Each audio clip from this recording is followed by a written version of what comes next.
This is a special report from ABC News Digital.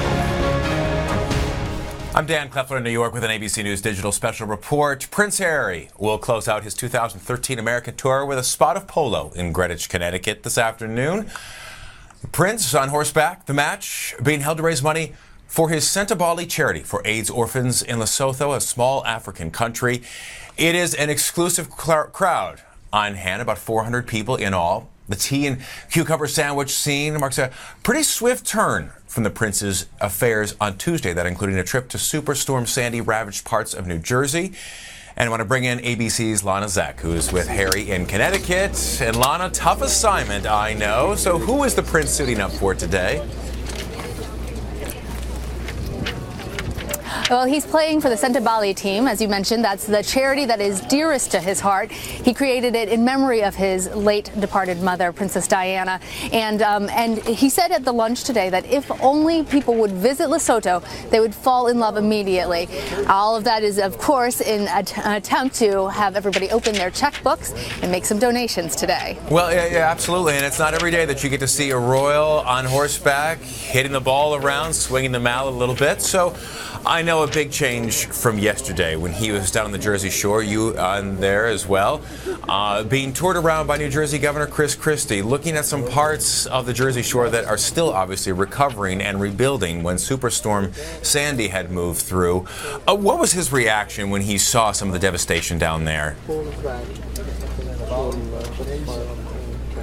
I think he was deeply moved. He, of course, thought that it was the best of the American spirit. He talked about how wonderful it was to see everybody coming together, rebuilding that American passion, that nothing was going to hold down New Jersey, and he really took something away from that. He was inspired to go there in part by an American serviceman that he met in Afghanistan, who supposedly lost his home as well during Superstorm Sandy. So it was, I think, a very moving experience for everybody involved. And then after that, he picked up a baseball bat, testing out his swing. A little different tool in hand today, the Polo mallet. But how did he do yesterday, swinging at home plate?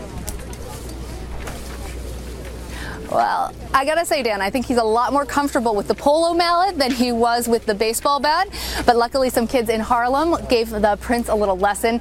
Though from some of my other royal experts around here, they felt like he hit that ball a little bit more like it was a cricket mallet than a baseball bat. But you know, he's doing a great job right now. His team is tied 1-1, and he's out there riding on horseback, and that's his natural sport, much more so than baseball. Well, and also on this tour, he caught up with British Prime Minister David Cameron. They had a nice photo opportunity as well, didn't they? They had a couple of them. They got off of a double-decker bus that was almost designed to mimic that of their beloved London, but here in New York City. And then they also received some little dolls that were supposed to look like them. Harry seemed less than impressed, though. He thought that the beret on the Harry Prince doll looked a little French, he said. Wow. And in that video right there, did you actually see there? Well, I'm sorry. You know, you're busy watching a polo match, but in that video, there was someone who looked exactly like the Prince just behind. Got maybe polo going on, Dan. Maybe, I know, you body double right behind there. I know. What is the crowd like down there? Are they, because obviously this is a crowd that's very used to seeing a lot of celebrities, a lot of high-profile people down there, but I imagine when the Prince comes into town, even their eyes get a little bit bigger. Yes, there's supermodels and there are moguls and business people, plenty here in the audience. But still, there's something kind of special about hearing the announcer say, "And Prince Harry has the ball." I think that that's something that not even this Tony crowd hears every day. I'm sure not, even with that crowd of 400 people that hear a lot, see a lot, buy a lot, do a lot, and do a lot of good as well, we have to point out. Certainly something that they don't get to experience on a regular basis. But as we're saying, though, the Prince is wrapping up his tour. Instant analysis. Hey, this was very much on a diplomatic purpose. The last time he was in the United States, he was in Las Vegas. There were a couple of pictures that were taken that were a little less than pleasing to the royal palace, and he himself even admitting that he went a little too far in some of his partying. Did this make up for that? Well, I think every person has to be their own judge of Prince Harry, and you will hear plenty of people deciding what they think this tour is about. What is obvious is that he's presenting a much more mature image of himself on this tour than on his infamous Vegas trip, raising money for the causes that are dearest to his heart, for meeting with veterans, going to Arlington National Cemetery, and then even here today, even though it's it's a polo match and it seems like fun, and there's a lot of deep pockets here, I guess I should say, but it's all for a good cause, and it's for AIDS and orphans in Lesotho, for Sentebale, and those are the things that are most dear to the prince, and that's why I think everybody's thinking that this is a more mature Prince Harry. You know, I know that you've been following the prince around for the past couple of days throughout each of the stops that he's been making in New Jersey, in Washington, D.C., out in Colorado, and now up in Connecticut. Have there been any sort of candid moments that the camera might have missed as you've been watching him interact with people? Oh, and it appears that we've lost Lana Zach. Maybe she is off there, getting ready to call the next shot as they will resume play at the polo match up in Greenwich, Connecticut, where Prince Harry is raising money for his Sentebale charity to help out those that are in need, and 400 people on board as well, hoping to make some positive contributions. And Lana, actually, we do have you back on. I just wanted to ask you again, what were the candid moments that you've seen in the past couple of days as you've been touring around with the prince that the cameras might have missed? One of my favorite moments was yesterday out on the boardwalk.